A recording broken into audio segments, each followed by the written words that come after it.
The Environmental Protection Agency is often controversial as they work to protect our air, land, and water.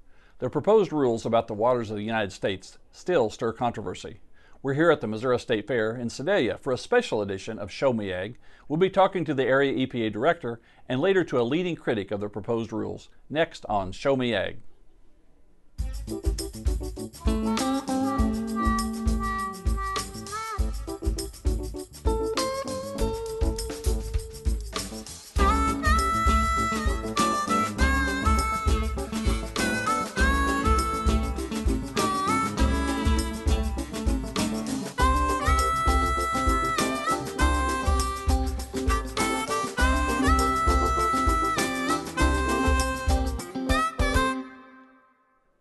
Welcome to Show Me Ag. I'm your host, Kyle Vickers. Thanks for joining us.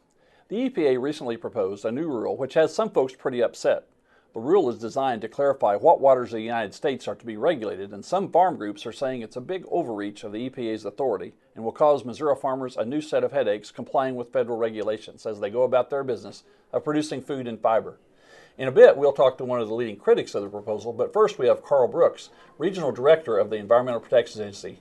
Carl, thank you for being here. Kyle, it's a real pleasure. So much news in the headlines from around the world. The whole issue of water and water quality kind of falls below the radar a little bit. But recent events of the Great Lakes and California and so on really point to the fact that water is an important issue. Water will probably be the defining issue of the 21st century all over the world. Here in the heartland, Kyle, we have water challenges from out on the high plains in Kansas and Nebraska clear down to the boot heel in southeastern Missouri. This agency for 45 years has been a real strong partner with our state partner agencies working on water quality. We've made great advances around the country. Missouri waters are better now than they were 25 years ago. They support industry, they support agriculture, and they support growing communities. I think that's a record that all Americans can be proud of, but there are challenges, and I look forward to talking about those challenges with you. Well, let's talk about some of those. And you're in the Midwestern states that are really the breadbasket, not only for the United States, but for a lot of the world. And agriculture has a big impact on water quality. That must be a little extra challenge for you. Well, job one in our region is to make sure that this agency understands the important role that agriculture plays in the American economy. We kind of see the heartland as the engine house for agriculture in this country. And I think my boss looks at Region 7 as the place that helps the agency get a better understanding of how we can be good partners with agriculture. Agriculture is in some ways the first steward we've got of land and water, certainly here in our part of the high plains and the Midwest. Agriculture is responsible for most of the land and water. So we want to work well with them, we want to be effective, we want to make a positive difference. There's really, as you're no doubt aware, a lot of controversy. People have really attacked this proposed rule. They've called it all kinds of things. There's some real basic reasoning but why this was proposed in the first place. Sure. In the first place, the Environmental Protection Agency is no stranger to controversy, Kyle. Ever since we came on the scene in 1970, we find ourselves in controversy, and in a way that's as it should be. These are important questions that Americans ought to be arguing about. How do we take better care of our land? How do we make our water more productive and more healthful? There aren't always easy answers, and Americans are fond of debating these things, so great, we're comfortable with that. The agency needs to make these rules, along with the Army Corps of Engineers, to respond to a couple of U.S. Supreme Court decisions that left it unclear where the Clean Water Act affects water quality. The court said that EPA and the Corps should do this. We've been following that court direction, and we've tried to get this rule to be clear, effective, and understandable on the ground, or at the water's edge, you might say. And it is a little controversial. The opposition has ditched the rule, and there's interesting things on the internet about EPA would then have the opportunity to regulate everybody's farm, everybody's ditch that runs in wet weather. What's the controversy, or what's the problem? Where's the misunderstanding? I've also seen that Rowboat in the Field film, so I know where that's coming from. Well, the controversy is always going to be there because water quality touches every square inch of Missouri. Fortunately for Missouri, this is a well-watered state. Almost every part of the state is in some sort of drainage basin that feeds into the two greatest rivers in North America, the Missouri and the Mississippi. So everybody's got a viewpoint. Missourians have never been shy about sharing their viewpoints on land and on water. The Important things, I think, for ag to remember, and I'm here at the State Fair trying to share this with a variety of groups. The Clean Water Act has always exempted farming and ranching practices from its coverage. They have historically been exempt. The rule will also continue all of those exemptions for all the kinds of things that people do to raise crops, whether it's plowing, planting, application of pesticides in almost every single case. So there's no change to that fundamental position. On the other side of the state, where there's more irrigating, out in Kansas and Nebraska, Clean Water Act has never touched the use of irrigation water. EPA doesn't decide what to do about that irrigation water. So we're not a land management agency. We don't regulate groundwater withdrawals for irrigation. We don't regulate surface water withdrawals for irrigation. Normal farming practices have always been exempt. In the new rule, there has been some concern about language that would apply to intermittent streams. There's been some concern about language that would apply to conservation practices, and I'm happy to talk about those. I think there's concern, but I think the concerns can be met. Let me talk for a minute about intermittent streams. All of us that farm have got places where when we have a heavy rainfall, we have a stream. The next day it may be dry or close to it. Are those going to be regulated now? Because they're all part of the system that drains into our major waters that are used for drinking water and so on. Are those going to still be, or are they going to be regulated now? The Clean Water Act starts from the principle that the waters we need to take care of are the waters that supply drinking water and irrigation water and recreation and aquatic resources for all Americans. That's what Congress intended in the Clean Water Act. What we need to do with this rule is to make sure that the most important streams and wetlands get the protection that Congress intended them to have. The kinds of situations where somebody has rain that falls on a field, it runs across some rivulets to some little stream, those rivulets have never been covered by the Clean Water Act. They would not be covered after this rule either. What is at the center of the controversy? I've talked to Carrot Fornoy in a previous show, and now to you. You all sound very reasonable. Thank you. We try to be. And yet, boy, you read the ag press, and I read that a farmer said he would have to get a permit to spray his field with chemical, and others, like say, canoe in a ditch. What's the disconnect here? Well, part of it is the way that media work in America now, and this is absolutely no criticism of the show you're doing or the folks who try to do media, but controversy sells. Usually the more dramatic you can make the controversy, the easier it is to carve space out of this really busy media world. So controversy is the name of the game now. I think a lot of the real concerns, though, come from the fact that this proposed rule has some places in it that could be written better. And when my boss, Administrator McCarthy, was here in mid-Mo just a couple of weeks ago over in Rocheport and then in Columbia, she said, we need to make this better. It needs to be clearer to everybody who's got to make it work. The best interaction you have with EPA is one you never have. And that's what we're trying to do, is to make it clear on the front end where the jurisdictional waters are and where they aren't, so that nobody has to deal with EPA or the Corps.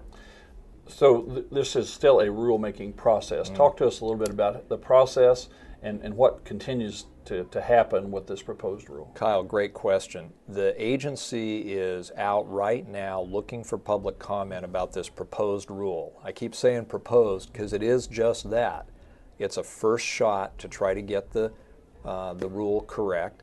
And we've asked for comment, and boy, we've gotten comments. We've gotten hundreds of thousands of comments, both formally and informally. That comment period will be open for a couple of more months. At that point, the agency has a legal responsibility to look through all of those comments and try to respond to them in an organized and thoughtful way. And like I say, we've had some tremendous comments where people have really been saying, we want you to get it right because we don't want you coming back here. Get it right the first time so you don't have to be back again. I read a pretty reasonable article by an attorney who was a specialist in this area. He said, we can't go by what the EPA says they intend to do. We have to go by the language.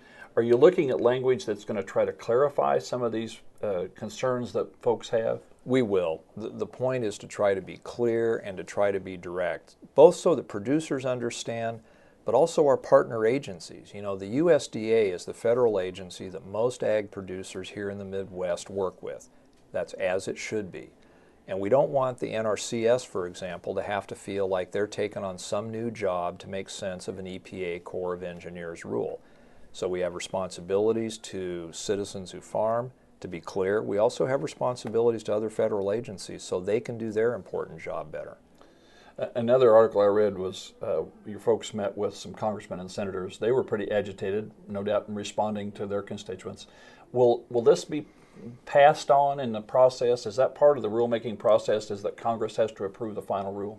No, the rule is something that's the responsibility of the Environmental Protection Agency and the Corps of Engineers. We have had the power ever since we came along to make rules that have the effect of law. I mean, clearly the Congress has the authority to change the Clean Water Act. Congress has the authority to appropriate money to this agency, so they oversee what we do. But the formal rule, when it becomes effective, will become effective when the Corps and EPA are done with our work. Was this joint issued between you and the Corps then? It is. It's often my colleagues in the Corps are happy to let EP go out there and take all the slings and arrows. That's okay, because sometimes they get their criticism too. But yeah, it is a partnership rule that both the Corps and EPA are responsible for, because under the Clean Water Act, the Corps of Engineers has responsibilities too to make sure that people aren't putting dredge and fill material into the nation's waters. That's their key role. So there's a couple more months. An individual can comment, an organization can comment, and then there's going to be a final rule that'll come out after all those comments are in. You guys have had time to digest it. You sound just like a lawyer, Kyle. That's exactly how the process is going to work. Yeah, I mean, we're looking for those comments.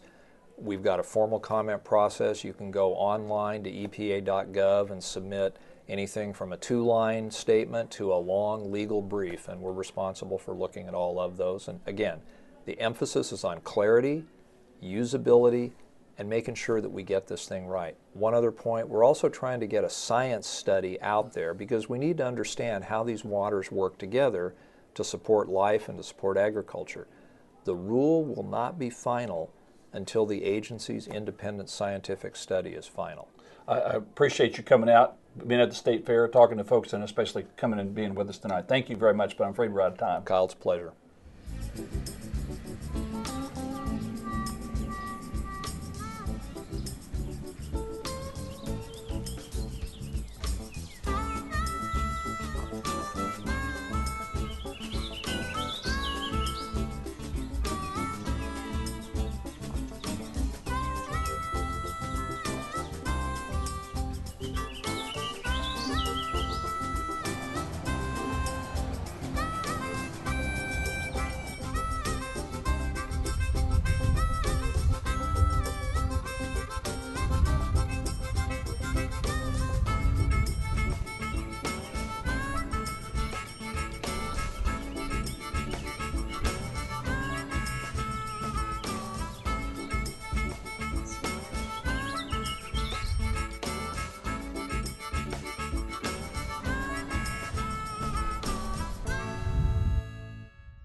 One of the leading critics of a proposed rule has been the Missouri Farm Bureau, represented today by their president, Blake Hurst. Blake, thank you very much for being with us. A while ago we were visiting Mr. Brooks. He talked about Missouri as being such an important state, 2 major rivers, a well-watered state.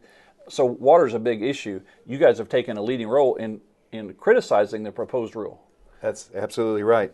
It's I think, important to understand a little history of what is happening, why the rule has been promulgated by the EPA.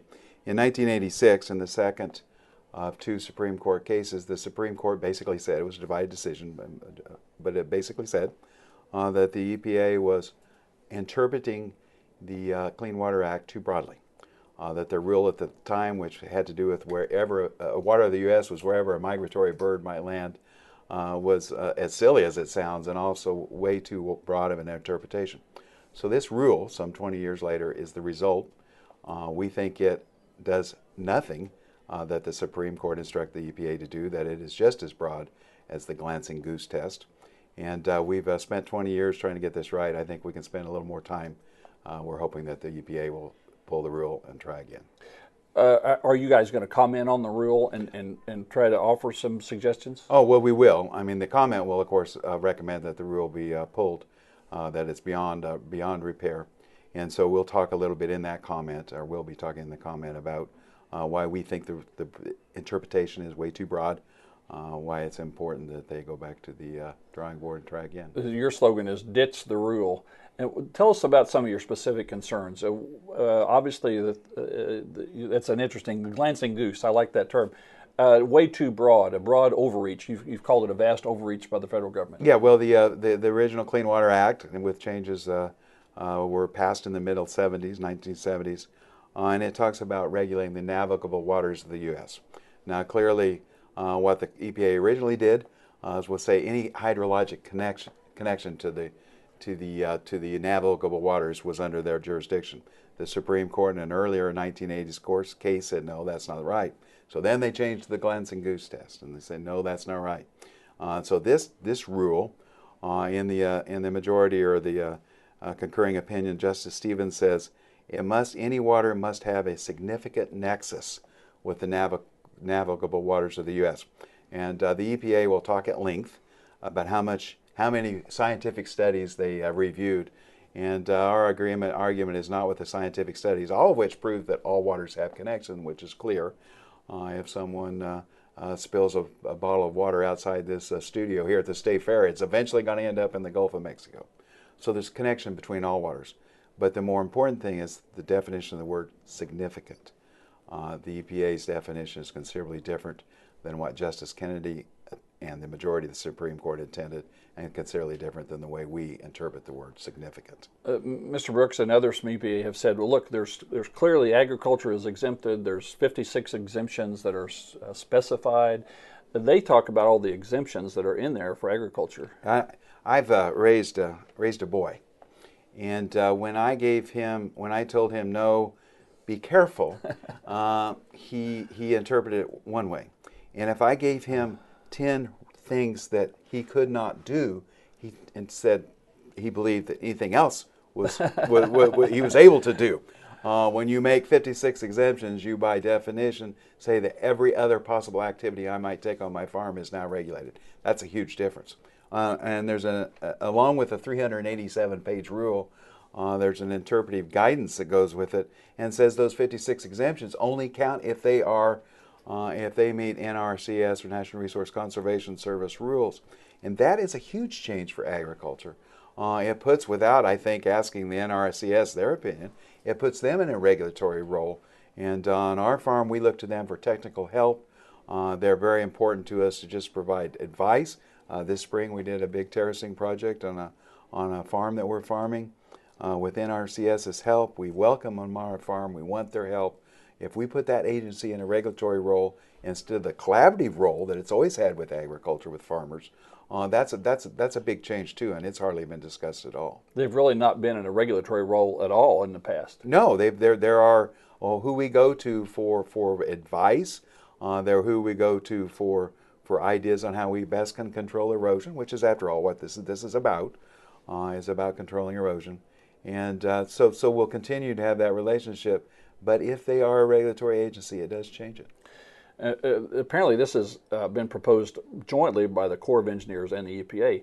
The Corps has been somewhat controversial in Missouri over well, time. Sure. We spent a lot of time with the Corps, and to their the Corps has a lot of masters, and they have to satisfy the Army's requirements for what they do. They obviously have responsibilities for flood control.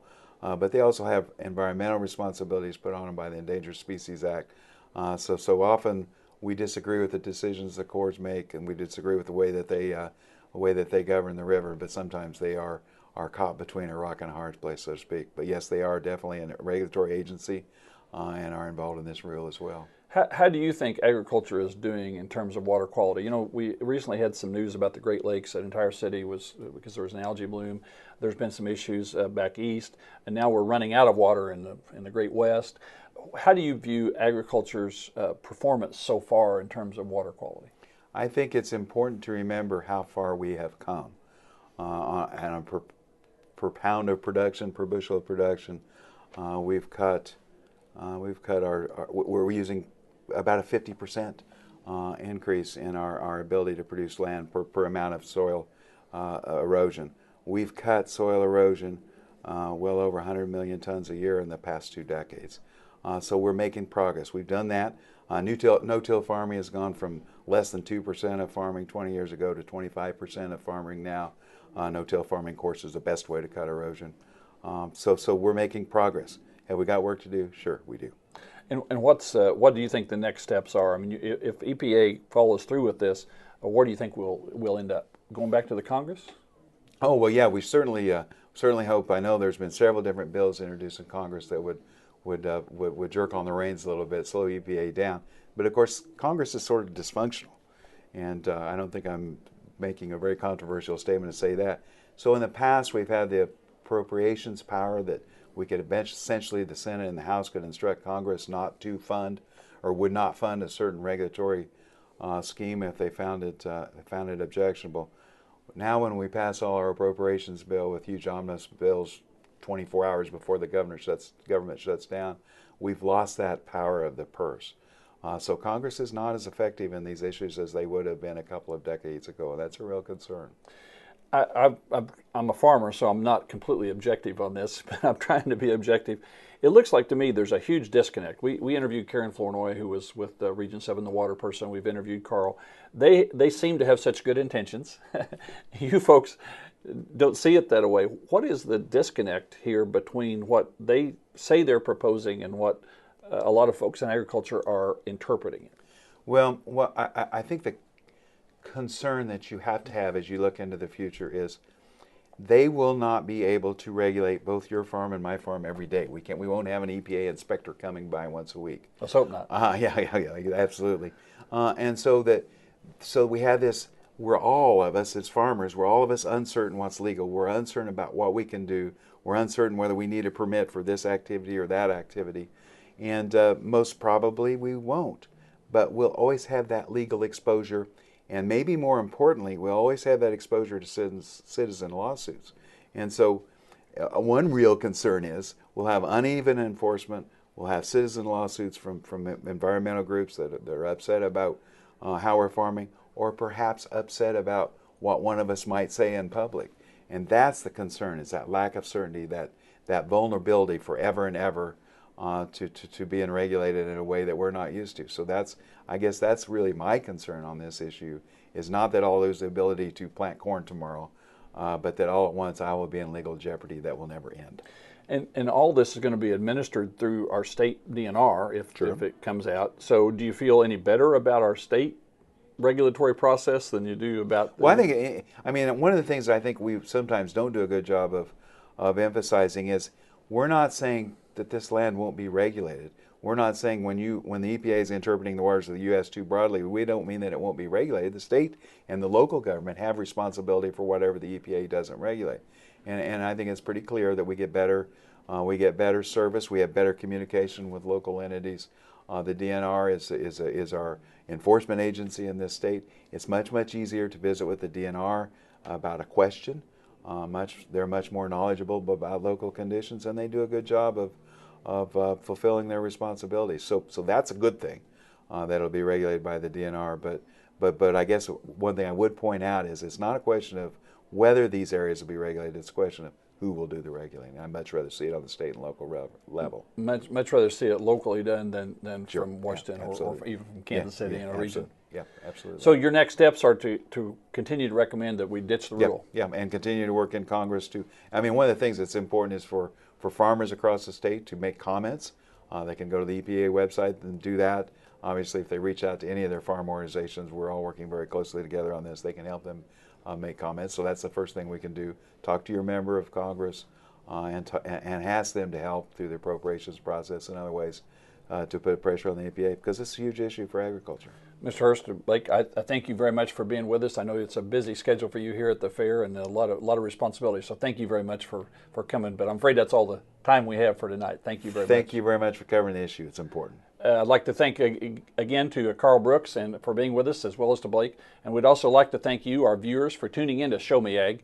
We hope you'll tune in next time for another look at a topic touching rural Missouri. For everyone here at KMOS and myself, good night. We're also very interested in what you have to say. So if you have feedback you'd like to share with us, you can email us at showmeag@kmos.org or find us on Facebook.